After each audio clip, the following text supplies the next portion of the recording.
I'm super excited and humbled and privileged to be here and connecting up with you all. So let's dive into the book. Let's get into it. Charles, you've written a couple books. 5 bucks. Come on. All right. Well, my bad. I don't want to shortchanging. 5 books, including New York Times bestseller. So this book, why write this book?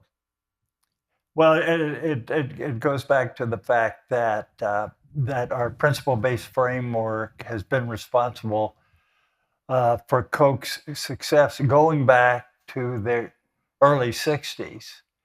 And looking around the room, I think some of you were young back then. Did I get that right? And that sounds like, oh, wow, you had all this all figured out and it was a hockey stick straight up. No, hardly. It was one set of failures after another and then figuring out how to recover from them and what principles do we need. Are there other principles we need to learn? So it's been, as was said earlier, it's been a constant learning journey of failure, applying principles, screwing up again, being a victim of entropy. You know what entropy is. It's considered by scientists one of the most important facts of nature. One of the most fundamental, and that is in a closed system, everything deteriorates over time.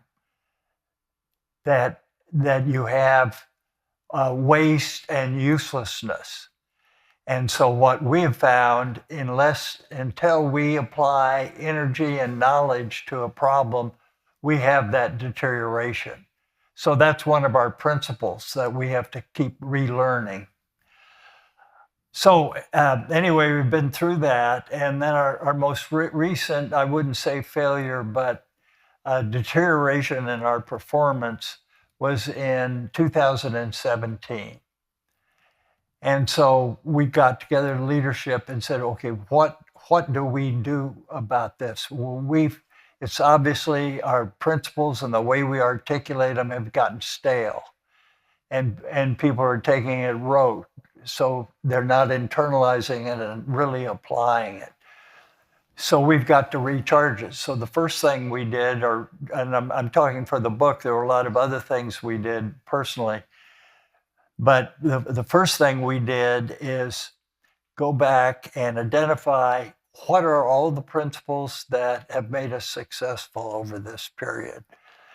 And then to articulate them, communicate them in a way that people would think about them differently and realize the power of them. And then we realized that wasn't enough. We needed to go into or work with each of our business groups and help them tell their story on how they were failing, how they were struggling, and then what principles they found that transformed them to really be successful and contribute over time. And then as we did that, we found that worked. I was amazed. Yeah. And our people got recharged, and the whole company greatly improved at that point. So he said, wow. I said, wow, I think we may have the material for an employee manual that we can use to that. And so I checked with Stand Together and said, this is what we have. Will this be helpful to you? Oh my God, that'd be terrific for what we're trying to do at Stand Together. And they said, but to really get the value out of this, we need for Chase to be involved, because he's helping us so much in Stand Together in getting more and more people interested across the whole spectrum of all kinds of different people from all different walks of life. And he can bring technology into the book, which will improve the readership. So Chase, you want to give your perspective on I'll just that. add to what Pop's saying, and I mean, what a cool experience for me to get invited into this. I'd never written a book before. You said he wrote 2. He actually wrote 5. He corrected you on that. But this is my first one, so it was a really remarkable opportunity and project for me. But just reacting to some of the things that Pop was saying on why we wrote the book. And just being on the leadership team over the last 6 or 7 years and seeing some of that story play out, one of the, I think, key inflection points, to just put a fine point on that, is when, and he's in the room right now, I saw him earlier, Brad Razuk identified the need to change the name. Raise your Brad, hand, if you're out there, he's back You're the there. man. So Brad identified that if we, why are we calling it market-based management? We could call it principle-based management.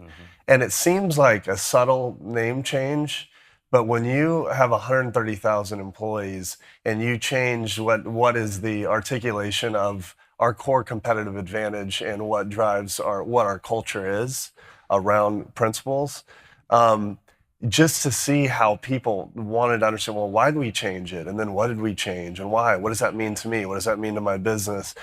I don't want to just gloss over that point, because that was a ripple effect into a lot of transformation just beyond that. So I think for all the business leaders, organizational leaders in the room, you change your value system, you keep that fresh and updated, you're going to keep your whole team and your organization like, oh, okay, leadership is actually, we're driving transformation of our own articulation of our value system. Right.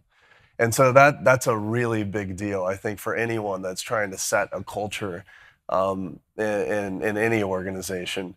But the other thing I would say is that Pop mentioned in the kind intro, what I focus on for the organization is around origination and partnerships, and I was doing that really all the way back into 2017 when I started Koch Disruptive Technologies.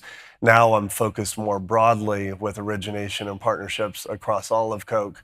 But so it's a very market-facing role, and I'm in market a lot. And so customers, suppliers, potential acquisitions, people founders that we would invest in, all of them consistently ask, what is so different about Koch? How do you do it? Tell me about these principles. What is this principle-based management culture that you have? And they wanted to learn what enabled Koch to grow 9,000x back, going back to the 60s, because they want to do the same. And so just hearing that and understanding that, look, every business goes through the rocky road that Pop talked about. Everyone goes through failures. Everyone goes through the upsides and downsides. And if you look at right now, what we're going through, I think everyone would agree that we're in unprecedented uncertainty, whether it's with being concerned about how fast AI is moving and what that means to their employees, to their job, to their strategies, what they need to do differently. Divisiveness in our country, economic uncertainty. These are all things that I think every leader, every person worries about.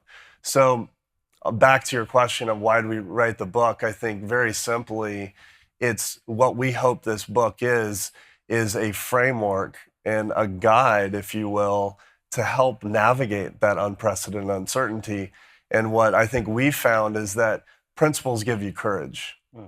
Principles give you something that you can say, okay, this is going to guide me. They're consistent. I can apply them to anything and everything, as opposed to floating with the wind and chasing the next trend that unfortunately you see so many people do in society. So if you have a core framework and a core system, that enables you to really navigate this tremendous uncertainty that we're all faced with. Yeah. So I assume as we look at business leaders and organizational leaders throughout in this audience, I mean, what would you say is like a key takeaway after reading this book? What would you say is something that you would hope that they would go take away when they read this book? Well, you want me to go to that? Well, I I think just what Chase said is that we're in a time of turmoil, hatred, tribalism, and it's very scary. And I think the only way out is to focus on working for a society of equal rights and mutual benefit, where everybody has the potential or has the opportunity to realize their potential by creating value for others, and then have a life of meaning. And so to me, that means helping our country more fully live up to the promise in the Declaration of Independence. And I always go back to what Chase talked about courage, what my hero, Frederick Douglass, said. He said, stand by these principles. Be true to them in all occasions and all places, against all foes, at whatever cost. And you look what he was up against, the death threats, the brutality he faced, and that's where he came out. It brings tears to my eyes, because that's what we all need to do if we want the country to move in the direction he hoped it would. And so that's what I've dedicated my life to as best I can. You can see that's another one of my failures. So you can mark that and strike that against me as well. That is tough to follow. Well, but what I would say is to like break it down into what each of us can do, because it took me a long time to learn what he was talking about, when the things that he just said. And he tried to pound this into my head, as I said, since I was 8 years old. I'm a slow learner. My mom has confirmed that as well. But and a late bloomer. He learned, but he was asleep through all my lectures. Yeah. And he got this by osmosis. Then on one day he woke up and, oh yeah, this is obvious. I figured it out when I started really failing badly on things. Then you internalize principles and what he was trying to teach me for a long time. But back to the why'd you write the book, and what outcomes are you hoping from this? At the end of the day, simplify. We just hope this helps people. Yeah. And these are the stories of failure and transformation that we've learned within a company of, now it's over 130,000 employees, but also what we're doing in social change with Stand Together outlines the failures there, the things we screwed up. But what we're learning and how we're seeing stories of people that are transforming their lives with these principles. And so we just want to get this out there to as many people as possible, so that they can take, even if it's a few principles, to transform their life. It's daunting when you hear 41 principles. It's like, oh my gosh, this is the way we used to teach market-based management and principle-based management. There's 5 dimensions, there's 100 mental models, there's all that. You got to learn it all, and you don't. I mean, I'm still learning, and I've been around this since I was a little kid. I learn every day with these principles, but if you just take a couple of these, 2 or 3, and I'm back to what we hope the outcome is. You take one, it's you know what, that is something that if I apply that principle in my business or my nonprofit organization, hell, my sports team, it applies to everything, right? And if I just take a couple of these, I think everyone in this room, everyone that's going to listen to this will say, I see an immediate change. This isn't just high-level, arm-wavy principles and that I want to go back to my day. It's no, this stuff can help me today. Yeah. So that's what I think we really hope for. Well, then let's dive in. Then let's take a little deeper dive into some of these principles. One thing I like about the book is that it's framed through the lens of failures, right? So not just successes, but failures. Charles, maybe you could kick us off with what are some of the failures that had shaped, the principles, the 41 principles that you all write about. Yeah, and I'll start with back mainly what I saw in the early days, and I'll put it in two buckets. And the first bucket that we had leaders who weren't focused on creating value for our customers or pursuing opportunities where we didn't have the capability to create value to. I mean, and sometimes both. So there were some real train wrecks in that. And then the second bucket was, and a lot of those were the same leaders, but some would, or many would, rather than empowering their employees by being a bottom up leader, they would try to control them. So our employees weren't contribution motivated, didn't practice teamwork, and didn't innovate. And so finally, relatively early on, what we need to do is take the principles that we use to deal with these different types of failures and package it in one. And then I called that creating virtuous cycles of mutual benefit. And that starts with striving to only pursue those opportunities for which we have the capability to create superior value for customers. And then to continually improve and add to those capabilities, which then opens new opportunities, which in turn call for additional capabilities. So this then, when we do it right, as opposed to many times we do it wrong, when we do it right, this leads to never-ending cycles of improvement, opportunity, and success, with a lot of failures sprinkled in along the way to keep us back on track.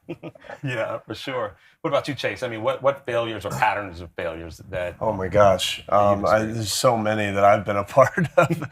I could tell a lot of different stories, but one that before I came back to Koch, so I started at Koch when I was 15. I had a lot of different summer jobs, and but I remember the late 90s was a really difficult time for Koch, and in the book we talk about two different periods of time in the early 70s during the energy crisis.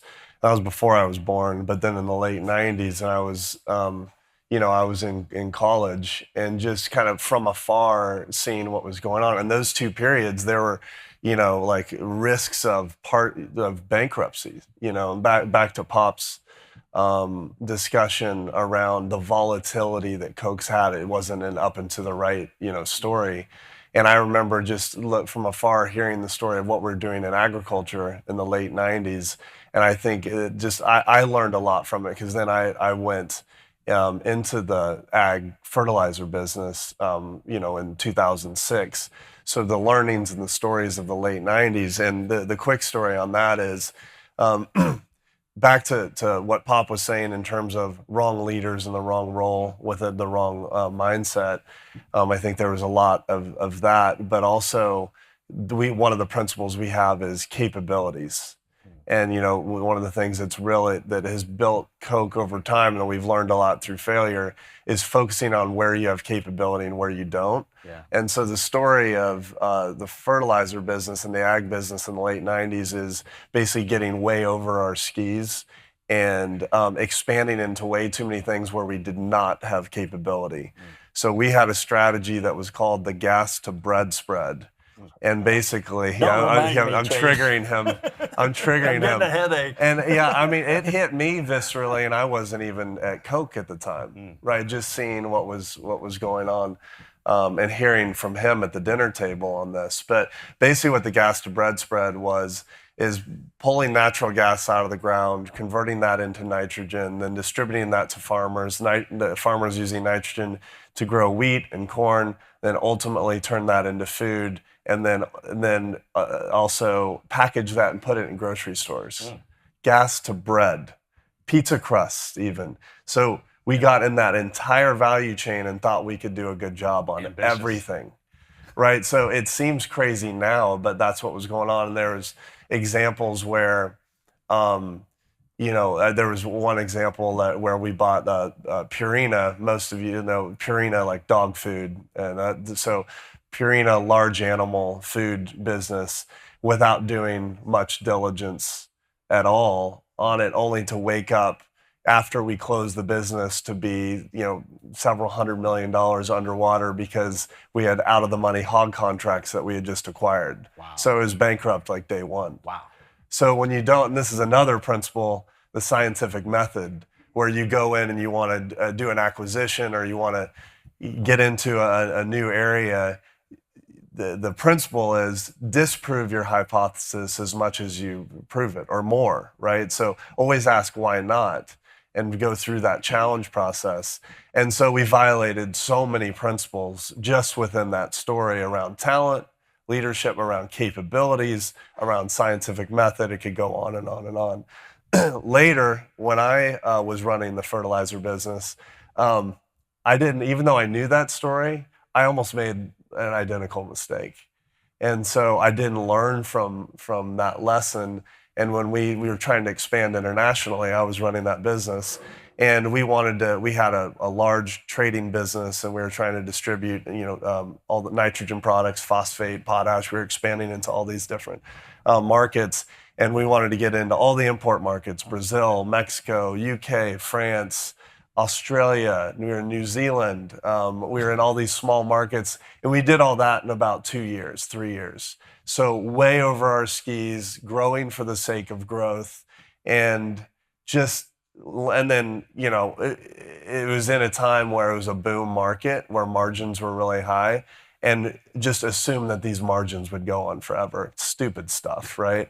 And so, talk about scars and like thinking about, the mess that we created. And then thankfully, we had leaders that kind of came in, and we started applying the principles, and we shut down the stuff that didn't make sense and went back to our core capabilities. And you look at what the team has done with the fertilizer business, it's one of our most promising long-term businesses that we have. But we went through 2 massive failures, but because we ignored these principles within that. Yeah.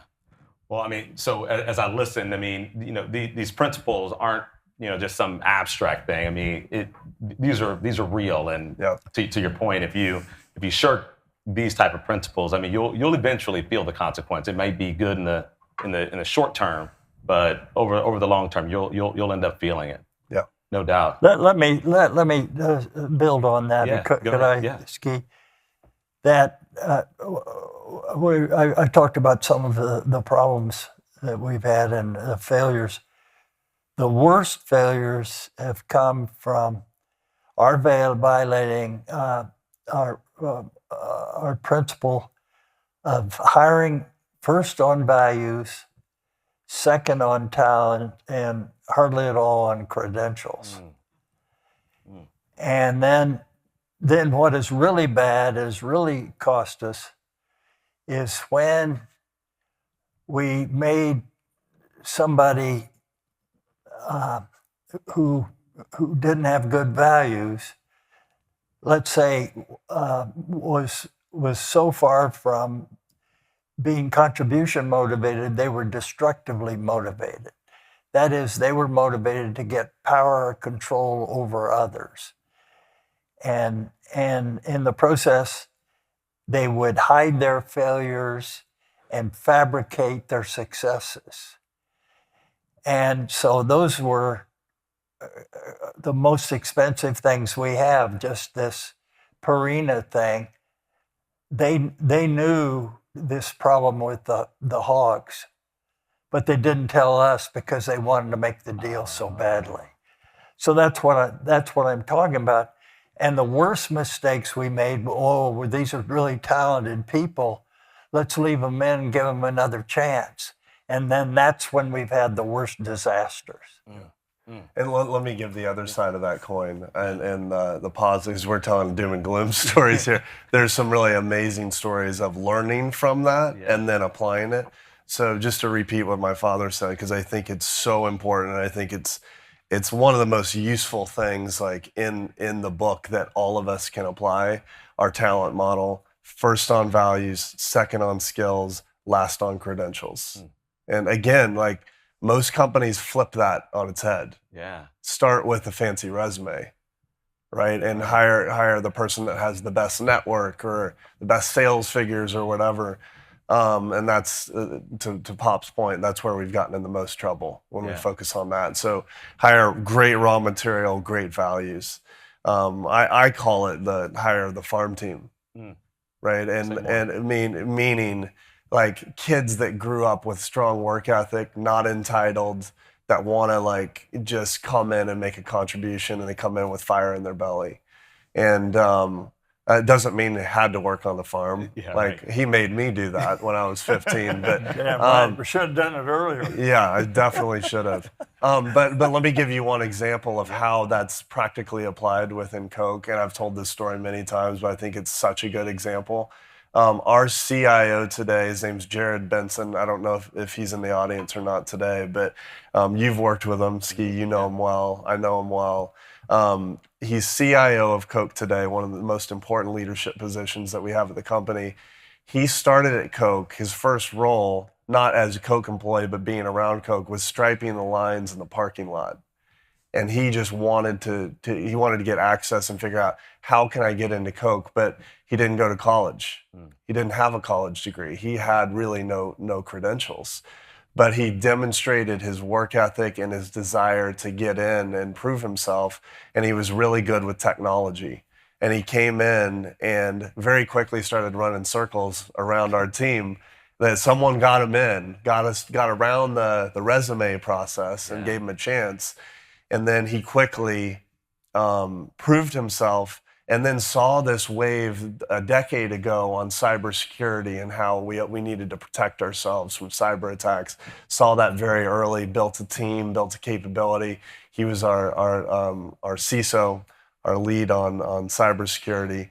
And then from there, continued to demonstrate himself to be the head of technology for Koch. Amazing, no college degree, right? So that story, like if we can apply that at scale, we will have a huge competitive advantage. And I would encourage everyone that's running a business, if you can think that way and think about, I'm hiring on raw material, I'm hiring on grit, I'm hiring on values and principles. Like you can teach people the skills. And a lot of the stuff that comes in the resume, a lot of that stuff is actually counterproductive. What you learn in college, not Wichita State, of course. Let me just be clear. By the way, and we hire a lot from Wichita State, by the way. But what we found in a lot of some of the things that, and by the way, I've talked to the dean a lot about this on whether they're flipping the script. Oh yeah. In terms of what college education is relative to when you and I went to school, right? And doing it in a way that is actually, you come out of there going, okay, I'm more prepared. Yeah. And so like a lot of like over the years, we've had to help people unlearn what they learned in business school. And take it back to values and principles. And so that's why the Jared Benson story is so powerful, right? As a talent vision and a talent model. Now, I can attest, because I was going to go there with Wichita State. We were just here with our son on a visit to Wichita State last week, and I was sitting there thinking, my wife and I were thinking, like, man, they're doing a lot of applied learning here at Wichita State across. It doesn't matter what department or discipline. So shout out to Wichita State. I saw it firsthand last week. All right, so let's maybe continue this thread around successes. So a lot of the book is framed around some failures and the principles that were learned through failure. But I mean, almost everybody in this room thinks of Koch as a great success story. So maybe we can kind of maybe start with you, Charles, on question or on an answer around success stories. Like where have we seen applying these principles change maybe the trajectory of a business or business unit? Well, I would say most of our businesses have gone through, but we don't have time to go through all the stories and that are in the book. But I'll just pick one because it's so remarkable, and that's Molex, which makes electronic connectors of various kinds. and we acquired them in 2013, and they had what I'd call a paternalistic paradigm. And what I mean by that is if somebody was in a position, the wrong position, or maybe shouldn't even be with the company, they wouldn't change that. If they were making products for a customer, they were afraid that were losing money. They were afraid to discontinue that. So they would keep that. If they had plants that were unprofitable, they wouldn't close them down or modify them because they didn't want to the water. So we fooled around with wordsmithing. There were a lot of wordsmithing. Oh yeah, we're doing all this. We're applying the principles, and they weren't. So we changed the leadership, and the new leadership, which were Molex, longtime Molex employees, dug in, and now they are among our leaders in applying principle-based management. I mean, and one of those was a principle we haven't talked about, which is so important, is marginal analysis. They call it de-averaging, and arose by their name. I don't give a damn what they call it. Just apply it. They get results. And so what are we doing that's profitable and what is not? Not just products, plants, but every activity. And then they say, okay, we don't have the right people in the right role, so they totally reorganized and applied the division of labor by comparative advantage. And then they started applying creative destruction and principled entrepreneurship. And now they're growing like a hurricane, if I could say. I mean, they are now earning more than 10 times what they did when we acquired them. Wow. Yeah. Really? Yeah. So it just blows me away. I'll just add, because with Kate, with Koch Disruptive Technologies over the last years, I've gotten to work closely with Molex, and I still work with them on partnerships and origination. And I think one key point in what Pop's saying here is that had we not made the changes that he talked about, both at the leadership level, the cultural level, changed paradigms, that's one thing he did not say that's a very key principle in the book, is when we acquired them, they were top line thinking, grow revenue, right? Well, if you're growing revenue, but your costs are still high and that's not falling to the bottom line and you're not creating bottom line value, the revenue, that's not the thing that you should solely be focused on, right? So thinking about real long-term value creation. So that took quite a bit of time to change that paradigm, and it took leadership change to do that. But if you fast forward to today and you think about Molex as one of the most exciting, fastest growing businesses at Koch, had we not made those changes, and all this AI boom has been huge for the business. We have a data solutions business where, because obviously the expansion of data centers, you need more connectors, you need more cables at scale. So that business is growing. The last couple of years, it's grown like 20x. So you think about a large business growing at that speed, and to have the ability, the talent models to go higher. They're in the process of hiring 10 to 15,000 more people over the next 8 to 12 months. That's just hard to get your head around, right? To keep up with this growth. But the point I want to make is that had we not made those changes, all this like growth for AI and all that, it wouldn't have mattered. We would not have been able to capture it had we not driven those transformations the last 2, 3, 4 years. So I think that's, I mean, for everyone that runs a business, it's like, you have that opportunity and the market's there or whatever, but if you're not set up to capture it, that opportunity will be gone. Yeah. So then, I mean, so as I hear that, I'm sitting here in amazement, right? But like, so if applying these principles gets those type of results, then why, where do leaders go wrong in, kind of in applying, any mix of these principles? Maybe start with you, Charles. I mean, where do they go wrong? Well, that's what I said. It starts with with somebody having the right values. I mean, if somebody doesn't have the values, if they don't want to succeed, I'll put it this way, that the way to have the way to succeed in our view is to help people find their gifts and their passions, and show them how to succeed by helping others succeed, and have a life of meaning. And this is another one of my heroes, Viktor Frankl, who survived 4 Nazi death camps by applying these principles that if you have meaning in your life, you can do anything. And it is a great book called Man's Search for Meaning. If you haven't read it, you need it. It's so inspiring. So it's similar to Frederick Douglass's tale, but at a much later time. Yeah. Where I've seen it ski is that only through my own failure on this, as a leader, is not really understanding and applying the principle of comparative advantage.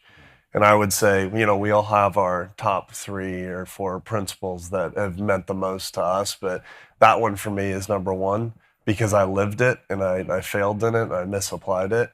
And back to kind of the fertilizer story, in 2014, I had the awesome opportunity to be president of Koch Fertilizer, only to realize 9 months in that really wasn't my comparative advantage to run and operate a large business. Where my heart was and where my skills were building, not operating. Yeah. And so I kind of viscerally learned through, imagine being the boss's son and running the 3rd largest business at Koch, only to go fire yourself from the role. Yeah. And walk down the halls for the night. But I'm walk down the halls of Koch with all leadership and everyone knowing that happened. Like, well, the boss's son failed. He failed at that job. But thank God that I did, because it set me on a whole new path of origination and building new things, getting us into new technology, building Koch Disruptive Technologies, and now doing what I'm doing now for the company that I'm much more skilled in. If I would have stayed in that role because I was Charles Koch's son, there's no way the fertilizer business would be where it is today. And I don't know where it would be, and we got great people to come in and help clean up some of my messes, frankly. And now it's one of the most, as I said, the exciting business. So I go back to, again, I want to make this practical for everyone in the audience. Imagine if you had a business where everyone's role, and by the way, your role as leader was optimized around your true gift and your gift relative to everyone else on the team. Yeah. And you stop doing the responsibilities that you're not good at relative to everyone else, and you focus on the thing that is your power alley, and that you can go just crush it. And then, so customize roles based on the team that you have, and that you're going to get, so at Koch scale, 130,000 employees, this is the thing would be a dream. It's like if you really had supervisors understanding how to apply comparative advantage and help people overcome the ego problems of title and how many people are reporting to me and all the BS that doesn't matter, and really think about where can I create the most value to go play the best role and biggest role to advance this vision that we have a one-team approach on. If you can do that, you will win. Yeah. And because so many other companies are worried about, well, John's been here for 25 years, so he needs to stay president or whatever, all this stuff that it doesn't matter. So I think comparative advantage is something that I'd recommend the audience is like really internalize, think about that for yourself.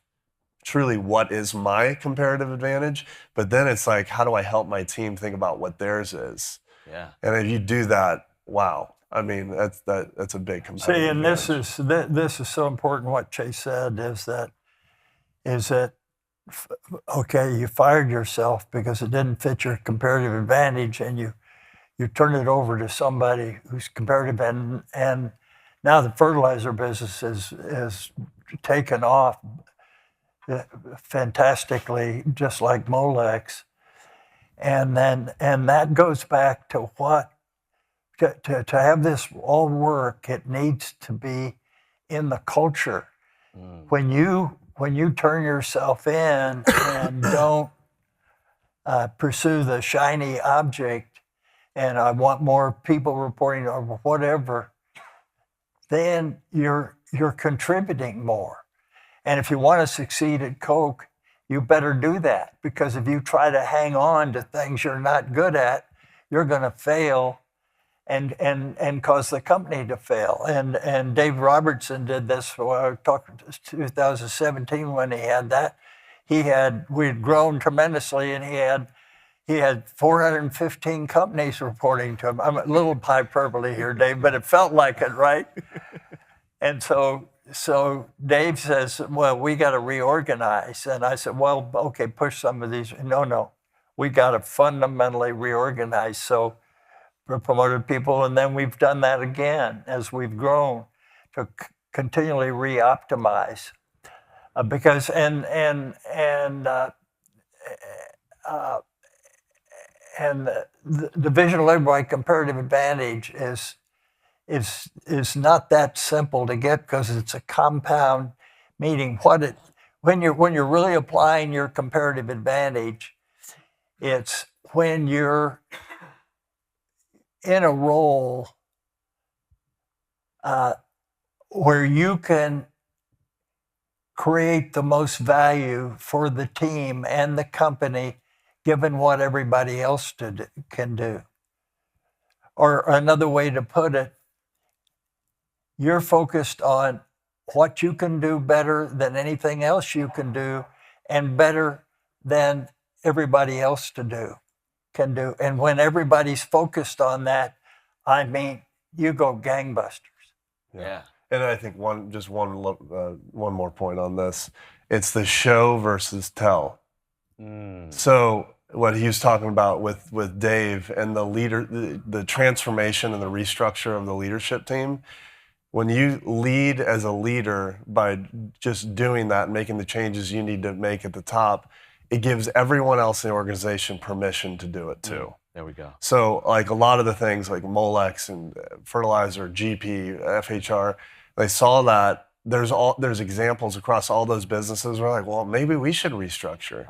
Are we applying comparative advantage? Right. So that, don't underestimate whether you have a business of 10 people, 100, 10,000, it doesn't matter, right? If you do that, you show versus tell, like it gets into the culture. Yeah, and that's how you drive transformation. So as I listen, two things that stood out to me there, right? To your point, Chase, on modeling. Like, it's important for a leader to model, right? Absolutely. Whether it's in business, in the social sector, you got to model the type of culture. And I think you may mention that. Yeah, and then the winningest NCAA coach of all time was Jack Clark, the coach of Cal Rugby, and it's hard to believe my body shape is, but I played rugby, so I got to know him. And I said, how did you do it? You won 30 national championships. No one else has ever done that. He said, because I didn't give a damn about how talented they were or so on. But I taught, you're going to only play if you're a leader. And what is a leader? A leader is someone who makes those around him better. Now, let that sink in. If you're not, I don't care whether you're the boss, or if you're not making those around you better, you're not a leader. You're a destroyer.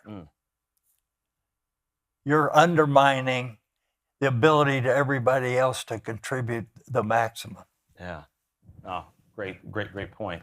And to learn more about comparative advantage, it's in the book. One of the principles in the book. So let me shift gears just a little bit and bring this to more kind of present day. And I'm thinking about AI. So Don't be looking at me. You know what? I did look over it. But I mean, you know quite a bit about AI. He's our expert. No. But I mean, but I'm thinking about like the application of these principles, because somebody might look through this list and think like, oh, well, these are old time principles. They don't apply in this, ever changing world driven by AI. So Chase, I mean, what are your thoughts about these principles applying in this? No, it's a great question, and I think it goes back to kind of where we started in terms of why we think these principles are so like valuable now. No one's seen anything move as fast, the technology move as fast as AI, and it's really scary for everyone. But we feel like the principles are the answer to like deal with the change. So what does that mean? So I'll take two principles. Creative destruction, one that we haven't talked about yet. It's this idea of disrupting yourself from within before the market does, right? That's one principle. The other one is having a learning mindset. I think both of these are hugely valuable in this pace of change with technology that we're dealing with right now. So if you have the mindset of creative destruction and you're open to it and like looking at technology as an enabler and enhancer as opposed to how do I protect myself from it, I think that's the starting point, right? Is just like having an open mind. It's like, how can I transform how do I drive creative destruction? And maybe this has worked for me in the past, but AI is about to disrupt that, and I don't need that process anymore, right? So if you think about accounting processes or legal analysis, how you look at AI looking at documents, we're doing it so differently than the way we were doing it 2 years ago, right? And so that's creative destruction. Thinking about your systems, processes, products, structure, all of that, and saying, I need to like continue to innovate every day. If I had a clean sheet of paper, how would I do it given what I know today and the technology that is available to me? So I think mindset around it is very important. And then also this like lifelong learning mindset. And if you think about not as, I think so many people, the debate around, AI is going to take all our jobs. I'm competing with AI for the job now. Instead, flip that and say, I'm competing with a person that knows how to apply AI better than me. And so if you think about like, I better figure out what my gift is, what my comparative advantage is, and how I can use these tools that are out there to basically win and outcompete someone else. And so I think, again, both of those are like principles that help you with mindset. But I give my son, Charlie, who's here, a lot of credit because he's teaching me about this. I mean, I'm stuck in old Excel spreadsheets because that's what I grew up in the last 20 years. I'm pretty proficient in Microsoft Excel. But he grabs my spreadsheets and says, let me put that in Claude for you. Like I've got this whole exercise treatment that I do, and I had it all in spreadsheets and the reps and all the things I need to do. And he grabs it, puts it in Claude, and builds an app that gives me goal-driven weekly measures and a whole analysis of what I'm doing poorly or what I'm doing well. And tells me how to get up off your ass and do your exercises, But Charlie built that in a couple hours. Wow. And I said, ask Claude how much that would, like with the cost and the time that would have taken 2 years ago to build. 5 software engineers, 3.5 months and $30,000 to something that a 13-year-old built in about 2 hours. Wow. So, but that's what I mean in terms of looking at that and saying, you've got to get out of your old processes and mental models and say, I can do something 90% faster and more efficiently and stop doing the things that are wasteful with all these new tools. So we're applying that in everything we do. In fact, just another plug for the book. We're not thinking about this just as a book.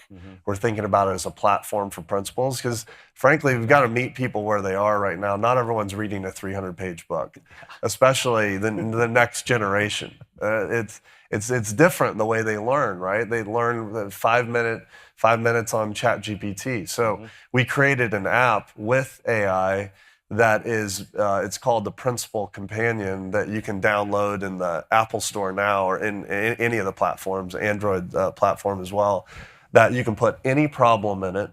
It can be a business problem, a nonprofit problem, running a sports team, a personal problem, and it helps you think through it through principles. Right. So to me, that's like really... It doesn't give you the answer. Yeah. It keeps asking questions.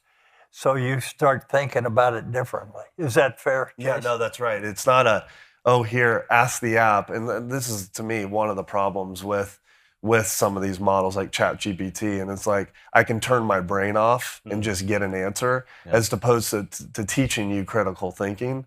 But that's what this is trying to do, is it coaches you through thinking through principles. So then you can learn that and apply it to anything. But yeah, I mean, it's a 5-minute experiment to get you kind of rocking and rolling with these principles. So we're excited about that, and it's gotten real great pickup within Koch as well. But we're offering it to anyone and everyone for free. No, that's outstanding. Well, so everybody go download the app, Principal Companion app. That's good. Well, with the time that we have left, I'd love to pivot a little bit. I mean, most of the examples that we've talked about are on the business side of the house, and I know, there's a ton, Charles, that you've done down through the decades, and Chase, your involvement with Stand Together, that where you're focusing on the social sector and the philanthropic side.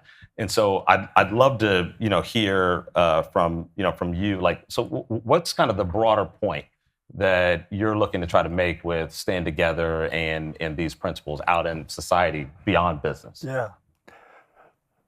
Well, I founded Stand Together in 2003 to bring, with the social problems I mentioned that we were having, and all the things going on that are holding people back, particularly people who start with nothing. And like you did, big boy, see? Yeah. Go for it. So we brought together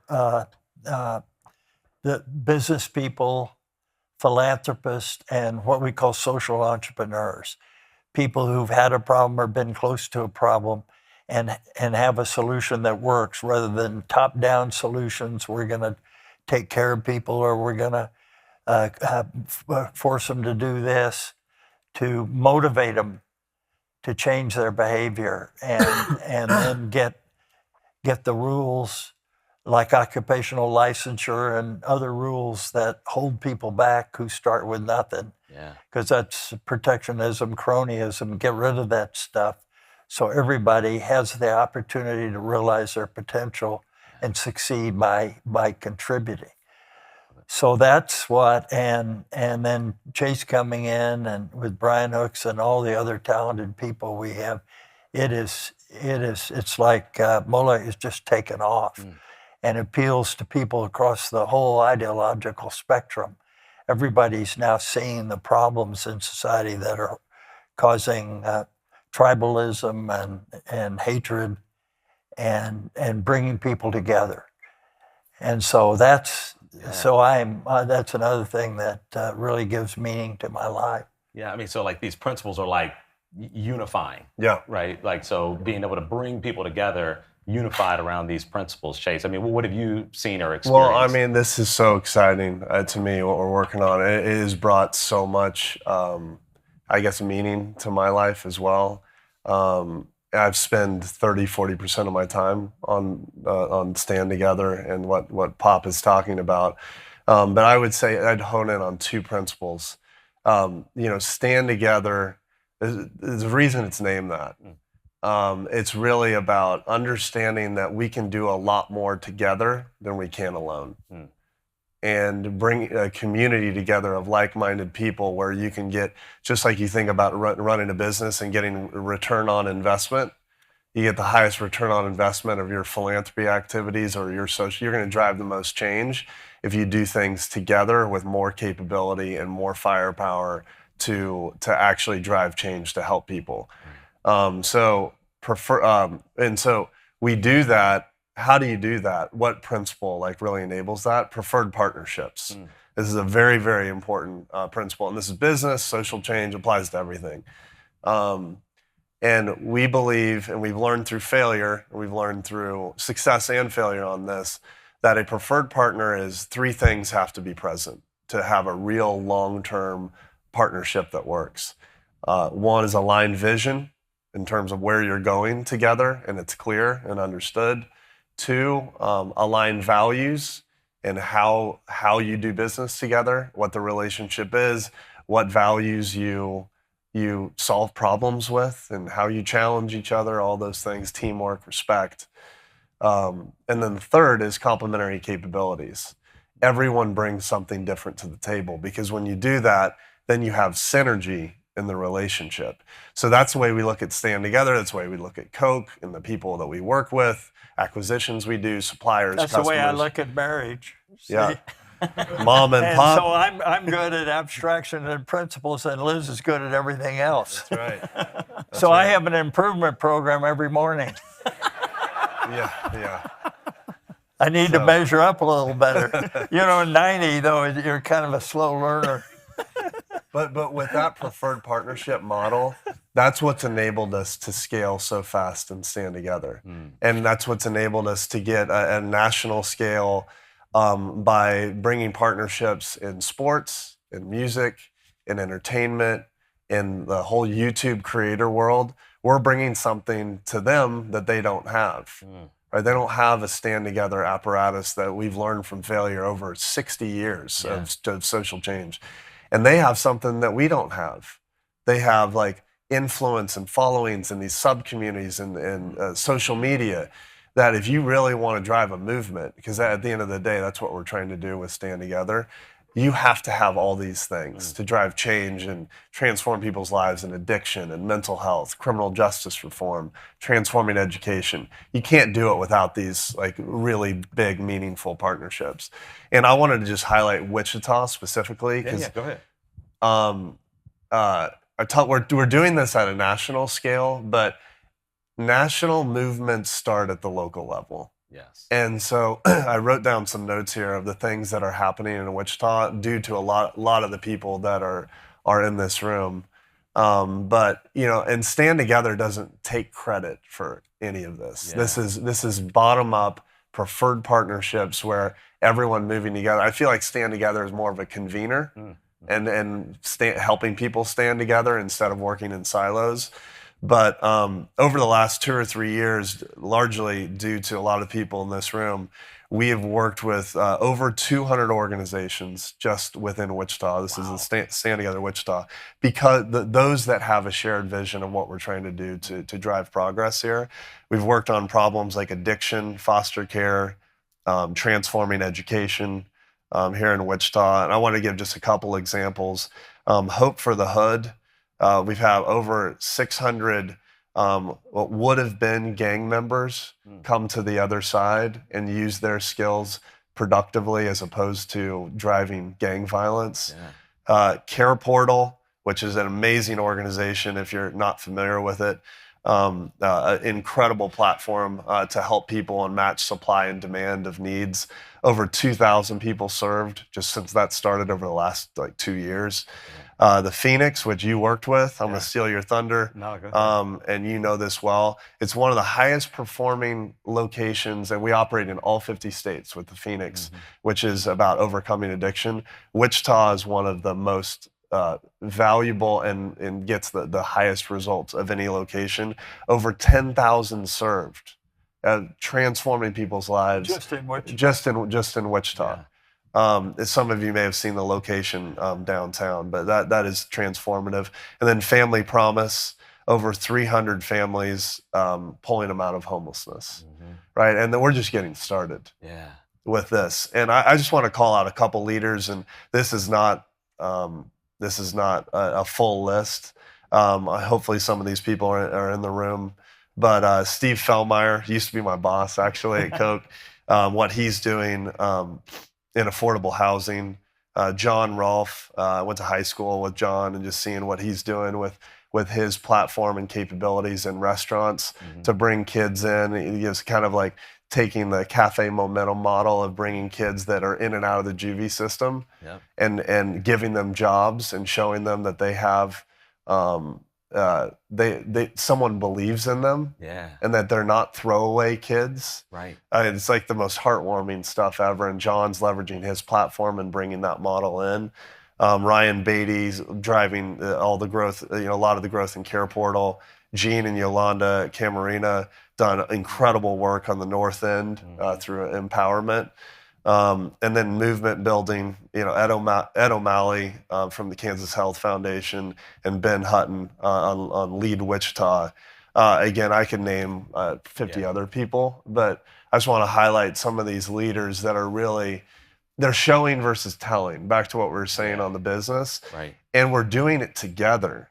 And so the leverage that we get and the change that we can drive and the results that we're getting that I just went through, it's meaningful. So this is a little bit of a call to action as well for anyone that wants to learn more, get involved. Joe Woodward is leading the effort, and I'd say he's a key community leader, but also the glue that's really holding all this together. Joe, if you could raise your hand and stand up. Yeah. Joe's gotten out there so much, he probably knows every single person in this room already, but we need more. We have so much work to do to really drive this community forward, and it's important to all of us. Right? There's mutual benefit. This is a huge principle in getting involved in this, because that's better for your business too. If we can help transform Wichita, that's better for Koch. It makes it a more attractive place for talent to come. People want to be here.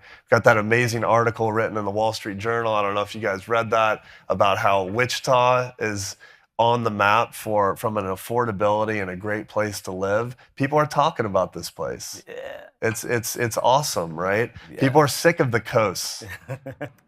All the BS and the high cost of living.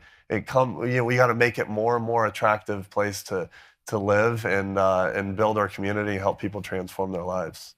Yeah, I think that's amazing. And into thinking about Wichita as a comparative advantage, you touched on it, Chase, and so I'd like to maybe kind of bridge a little bit to the things that you're building, downtown and investing in downtown. So in a lot of ways, I mean, you touched on it a little bit, but I'm thinking about like why Wichita and make all this investment, and what is it? What's your vision? Well, I mean, I'd give my father a tremendous amount of credit here in keeping us in Wichita, and showing me, the value of Wichita versus being somewhere else. And I left for a while. I went to Texas A&M, and I wanted to be in Austin, Texas, where there was a great music scene and have a good time and all that. And what I realized was back in 2003 that I was missing an incredible opportunity. And frankly, I missed the culture. I missed the friendships that I had here. And I was missing an opportunity to go learn from my father and other executives at Koch, where I wasn't going anywhere in Austin, right? And so I having grown up here and then having come back, and it's hard to explain to others the value of Wichita and the culture and the people, and just back to the farm team discussion. Yeah. It's like this is where I want to be. Mm-hmm. So I care a lot about this community, and but you also match that with what my personal North Star is. What I've learned through all these failures that we outline in the book and some of the stories that I've told is that, given my comparative advantage and where I feel like I can stand on the shoulders of giants that have built Koch, built Stand Together, and that's not just the man sitting to my right here. That's all the leaders that have built Koch, and it's all the community leaders here that have helped transform Wichita and been part of our efforts in Stand Together. I've learned from all that and said, okay, what can I uniquely bring to the table? And what my North Star that I've learned over time is that I love unifying people. I love building community in a way that empowers people from the bottom up, but also is highly disruptive. and I say disruptive in a positive way, drive change and innovation and move things forward, but do it in a way where maybe people haven't done it before. That's why I built Koch Disruptive Technologies. I'm kind of like cut out of that cloth. Yeah. And so when I think about Wichita and the why, like downtown and some of the announcements that you guys have seen, I see the power of music over the course of my life to unify people and bring people together. And if you can unify people around something as powerful as music, you can create awareness and you can get more people involved to then drive the social change that we need. So that's like my true why on all this stuff downtown, Somewhere Fest, all these experiments that we're running, is that I view music uniquely as there's incredible power there that if we can tap into, we can do things in this community that no other community can do because of the capabilities that we have. So building a venue and transforming the Shirk Mirror and those and we're creating a whole new like open space down in that area in downtown Wichita. Why? Like our objectives in doing that is one, like we want to attract more people to Wichita, but also retain. Yeah. And this is musicians. These are people in the music industry. These are business leaders. These are everything, right? I feel like that's going to be a differentiator for Wichita over time, that we can attract and retain more talent and more incredible people in this community. That's one. The other thing is, I talked about it, number two, the power of music to drive social change. So we will link all the efforts of what we're building downtown to everything that we're trying to do with Stand Together and this community and so many people in this room. Don't know exactly how. There's not some grand master plan, but the capabilities will be there to do that. And number three is we have gaps in our community in Wichita.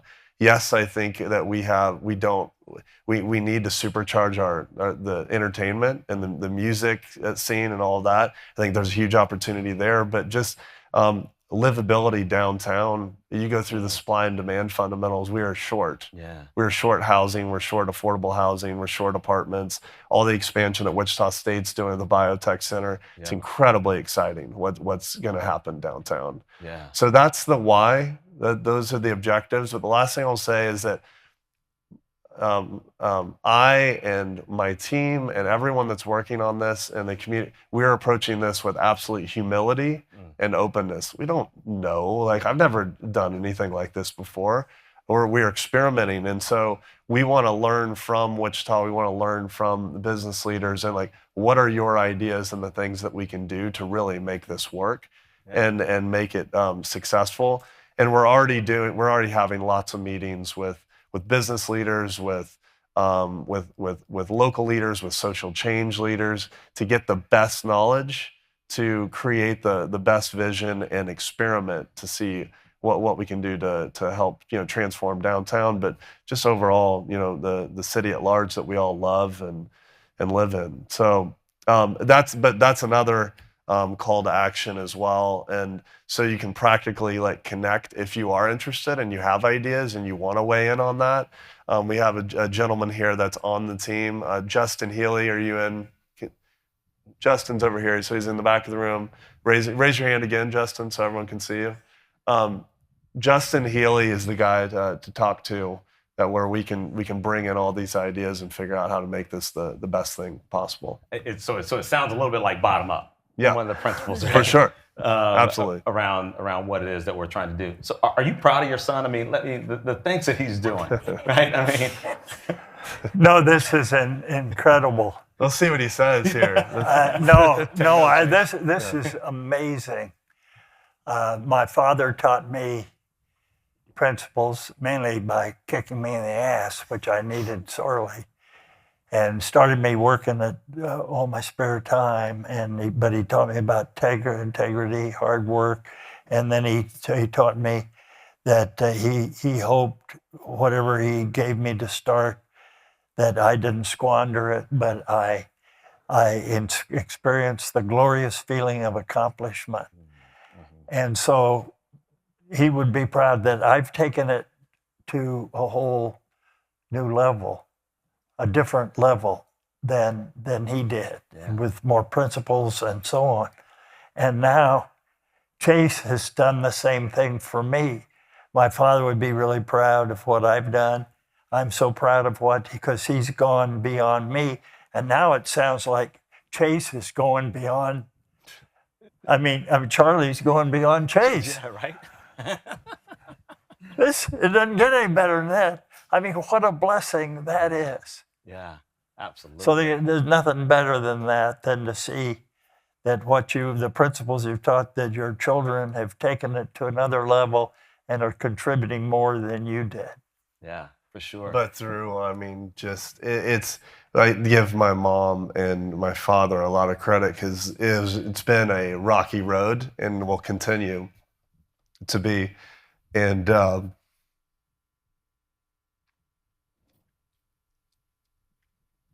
yeah, I'm just grateful. I love this band. I love my mother. For sure, for sure.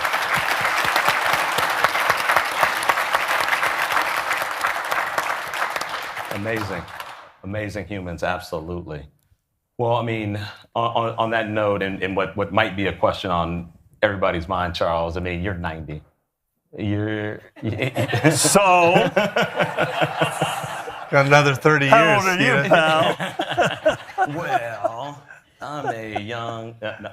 I mean, but you're not slowing down. I mean, every time I interact with you, I mean, you get more and more energy as you go. But I think about the fact that you've just written a book with your son, with Chase, and so is this kind of like a handing of the baton? Are we looking at the next CEO of Koch Inc.? Well, to start with, Liz told me years ago, just remember, when you get ready to retire, I don't do lunch. So I said, God, if I retire, I won't get to eat in the company cafeteria. I'll be Wendy's and Chick-fil-A every day, and that'll get old. Thank God our cafeteria is incredible. Yeah, right. That's right. So no, it's. I mean, for 20 years until I started finding these principles, which, speaking of Wichita, some of the people living here are long gone, are the ones that got me started on these principles. That is, introduced me to scholars and books that hit because of my particular gift.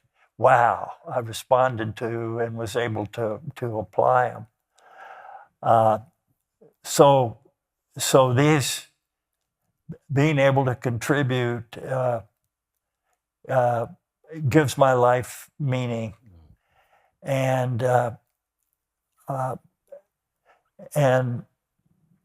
so I'm going to keep working until I can no longer contribute. And I've got a good team here. They'll say, "Hey, old guy, you're done. Get the hell out of here. You're getting in our way." I'm sure they feel that way some now. But in other words, I'm going to ride my bicycle till I fall off. Askia, a lot of people would think that question is an elephant in the room. Yeah. It's actually not. Is it not? It's not if you apply the principles. Mm. And you learn and you apply the principles, because like the way we think about Koch, and you're sorry, my kids are probably calling me. A lot of people say, well, Koch is a family business. Yeah. Mm-hmm. We don't run it like a family business. You run it like a meritocracy. And if you really believe in the principle of comparative advantage, that's why it sucked, but it was the right thing to do to fire myself from being the CEO of Koch Fertilizer, to learn where my gift really was and like what I love to do as well. And so we have to apply those principles to the family members as well. Just because the last name Koch is on the building doesn't mean that I should be next in line to run it. Now, I mean, if I had those skills and if I was the right person at some given time, then okay, maybe a candidate, the board would decide that, right? But for me and where I am today, it's like we have the most amazing leaders at Koch. A lot of them are in the room right now.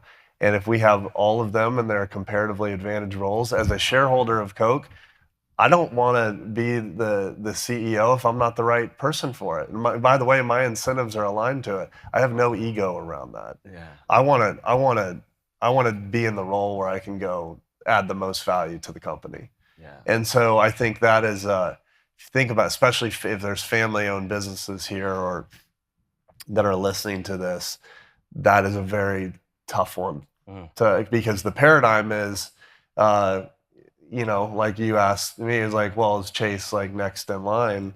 The paradigm is, well, Chucky Jr., of course, he's going to take the reins or whatever, but if you apply comparative advantage, that might not be true. Yeah. All right. Well, that's good then. Well, so we're wrapping up, and thanks everybody for for being here and listening. Thank you, Charles, Chase, for just sitting down for a talk and sharing more about your why and the book and these principles. So any parting words that you all would have for this audience as they leave out. Yeah, I think it's live up to Frederick Douglass's promise of the principles in the Declaration, and have the courage to do what he did. Those are my words, and always be contribution motivated. Blessings. I would just say, try one or two of these today. And you'll see the thinking change, and you'll see transformation in your business, your life, maybe even in the community as well. Yep. Go be a model. Hey, give it up for Askia Ahmad too. Bless Great you, job, bless Steve. Yeah, ready to go skiing.